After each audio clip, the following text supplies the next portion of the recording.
his job anyway. And that was my first winning photograph. I love it so much because it showed me that it was possible.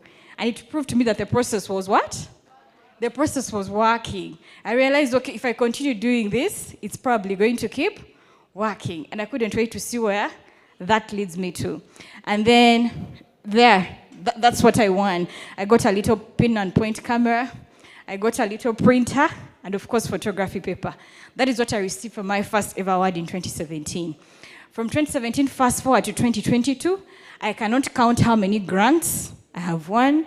I'm still counting. Sometimes I forget the awards that I've won, but there are many. They keep coming, and it's become so easy for them to keep coming.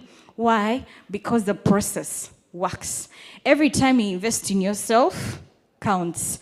Don't be on pressure. If you see people out there putting work on Instagram, go for the trainings. Learn on YouTube. Submit for the competitions. Even if you don't win, there is something you will learn.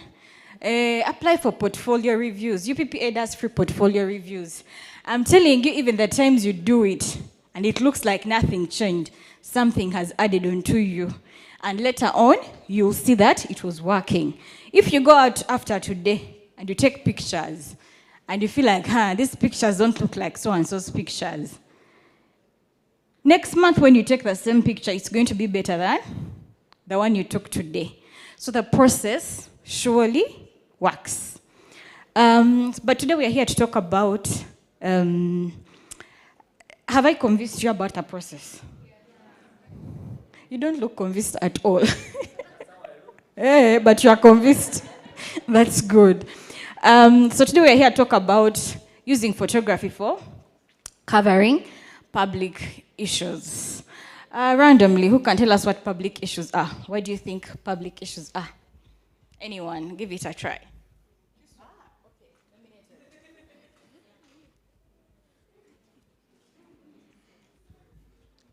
Public issues are issues that affect people, like people in a society. Sure. Yeah. Anyone else?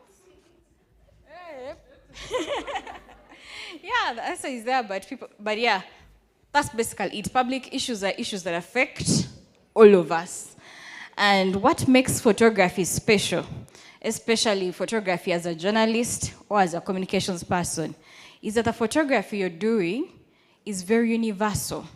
It has an impact that is older than you. When I was attending my first trainings in photography, the examples of the books that were being trained from was work that had been done like in 1954. Those guys even died, the guys who did the photos. But their photos were being used to do what? To teach me photography in 2017. The work you do as a journalist, as a communications person using photography, is work that is always living. You see how you attend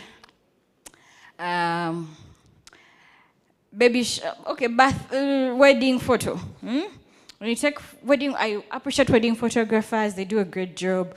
But when you take wedding photos, for example, and then you give them to the client, it makes them happy. Her and her husband, or him and the wife.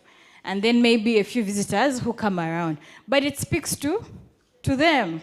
It might speak to a few people on the internet, but that's it. But I'm not sure that 100 years later, it's going to be making sense to a group of journalists that may be seated in this room, but in a better building. I don't know if it would speak to them or a certain way. You get what I mean? So the work, that's the power that you have as a photographer in the line of work that you're doing. You're creating work that is going to be relevant and alive way older than your time here on Earth.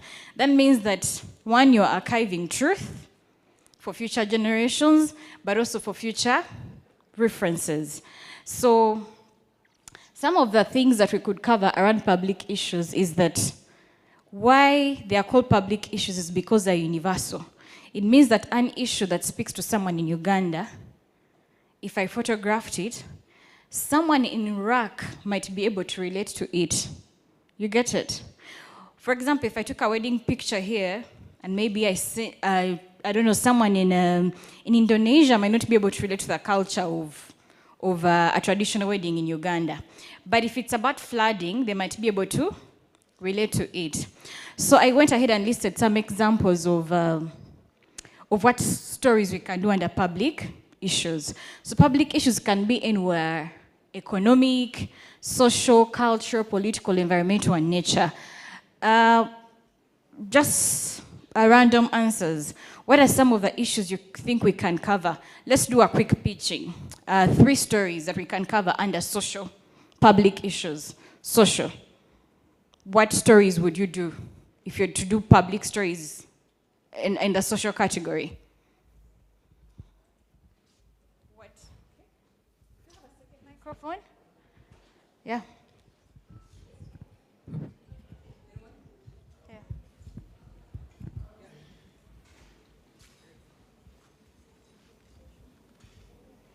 My name is Doreen, and I would cover a story on the nightlife of campuses in Kampala or Mukono.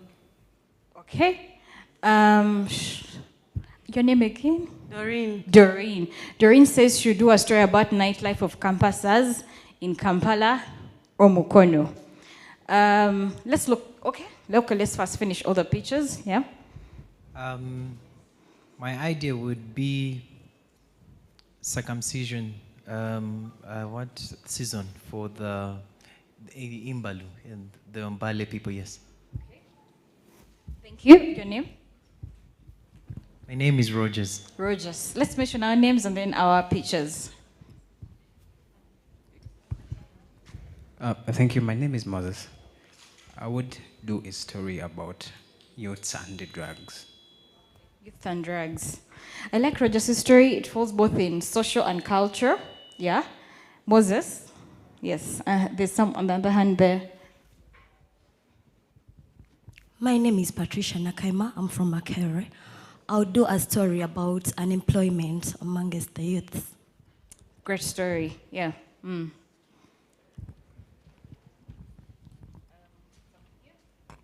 I am Pauline Luba. Thank you.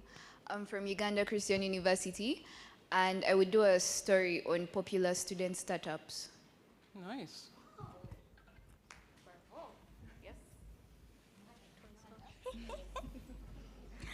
Santina is my name. I will do a story related to the campaigns held at different universities during the elections.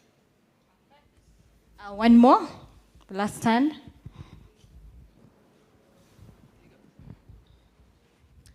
Thank you. My name is Tina from UMCAT School of Journalism and Mass Communication. I would basically do a story about the elderly people living in those elderly homes.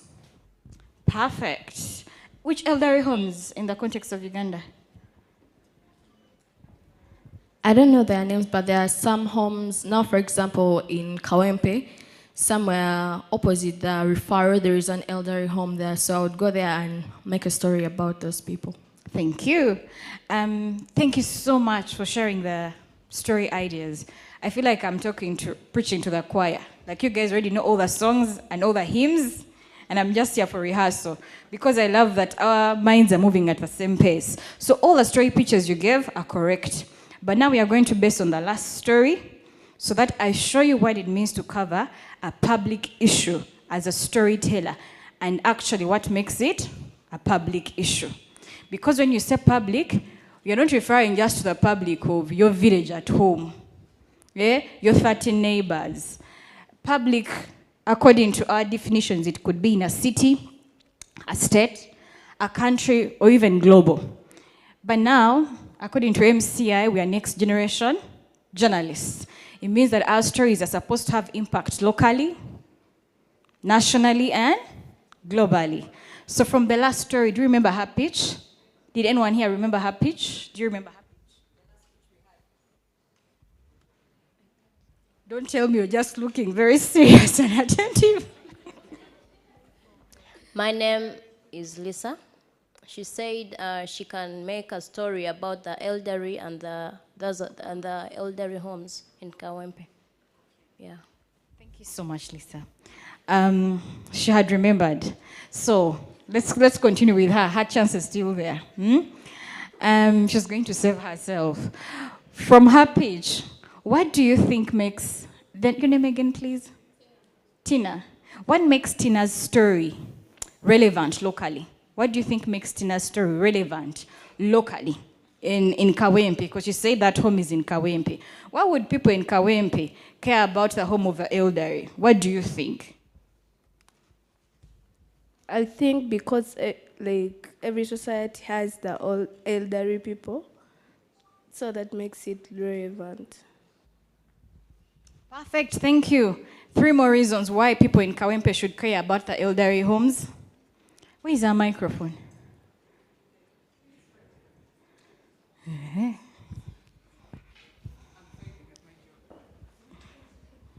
This side. Sorry. There's someone who had put up their hand and has not spoken before him. We shall come to you. Let's first give other people a chance. Why should people in Kawempe care about the homes of the elderly? Well, as humans, we are designed with empathy. So I believe such a story is more heart-touching and, you know, more like everyone relates with the elders. Each of us comes from a background with older grandfather, grandmothers, and all the rest. So I think empathy catches my attention here. Thank you. I wish you had a little flip chart for our answers. So we have empathy.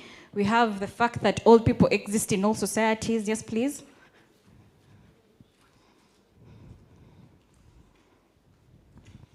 Thank you. My name is Immaculate Auma from Uganda Christian University.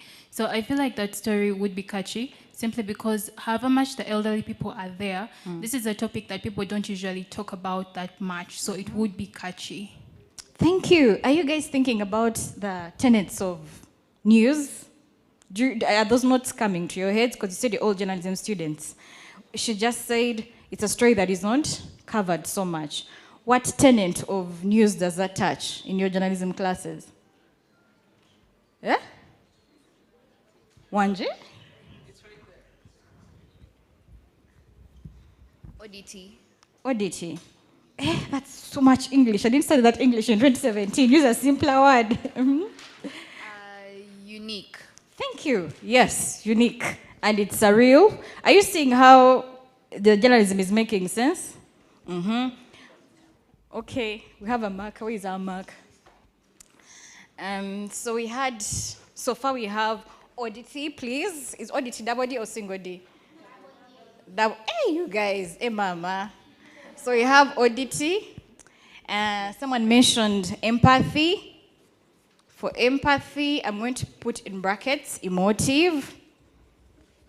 Someone mentioned that there are old people everywhere. That's universality. Do you guys remember universality as a tenet of news? Yeah. And then he mentioned empathy, oddity. Have I left out anyone? Proximity. I can't just don't mention the tenets of journalism because I've cheated. But yeah, it's a point. Yes, proximity. Why else would the story matter to people in Kawempe? 2 more people, and we move to the next level. Hello, my name is Linda. Yes, I'm from Linda. Cavendish University. I believe that story would matter because, one, it would be breaking cultural boundaries or questioning them. There is, I would say, a bias about us as Africans having to take our old people to homes. I remember just asking that question and they said, are you tired of your grandmother that much? So it's something that would break cultural boundaries. That's a very strong point. You guys are thinking above and beyond. Break cultural bias. I'm going to write in your exact words. One more person. Why it should matter to people in Kawempe? I'm Serena from Uganda Matters University. Yes, Serena. I think it would matter for people in Kawempe because of the impact that home has in the area. Probably there are people that work there. There are people that are supplying things there, like the place is close to them, first of all, the proximity thing, but the impact that it has in that community, that maybe because of that home, there are roads, because of that home, there's like things that are coming up. So the impact. You just had to finish strong, didn't you? You just had to save the best for the last and just, Yeah, and that is such a great way to close it off. Impact. Okay, that's one level. Let's clap for ourselves. We figured out why the story matters locally. Therefore, in terms of the local level, it really is a public issue. There's no debate. National issue. Why do you think that story matters to Uganda? I don't stay in Kawempe, I'm in Gulu. Why should I care about a home in Kawempe? Why should the president care? Why should the ministers care about a home in Kawempe? Microphone? What did you say? Age mates. So this is local. And now we're going to national. Where is our microphone? Okay, yeah. Thank you. My name is Moses from Cavendish University. Yes, I think this evokes public service delivery at the end of the day, because I believe the government put in place certain engagements for the elderly to have whatever relief that is for them. So if there's an elderly in Kawempe living in a very old house, it would probably evoke that kind of support that they would receive from the government. Thank you. Yeah, There's someone there, but I want to give her a chance first. Okay, first of all, Santina is my name. The government has a right to know about the people that they are serving, such that they have a way they can be able to help them where necessary, because they were put into power to serve the people. Then another thing is a problem that happens to someone in Kawempe, at one point it will happen to someone else in Mokono, in Kampala, in Gulu. So they have to be prepared in a way that when that problem happens in their area, they know how to go about it. Thank you. Should be the okay, you'll be the last one on this level. Then we shall start with you on the next level, yes?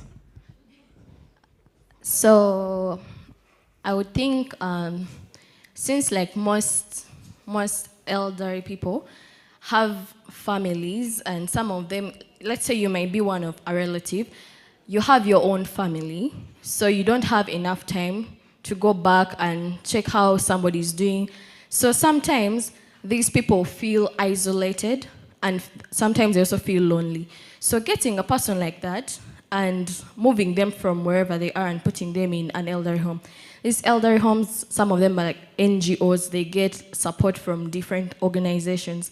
So when you put them in such a place, they won't feel isolated and lonely again, because they'll have other people of their age to talk to, other than just leaving them to stay in a house like you've built for them a house. You'd be like, oh, after all, I built for them a nice house. That does not count. Because sometimes being lonely and isolated causes depression, and through depression, someone can get tired of life, and that's how we see people committing suicide. Okay, thank you so much.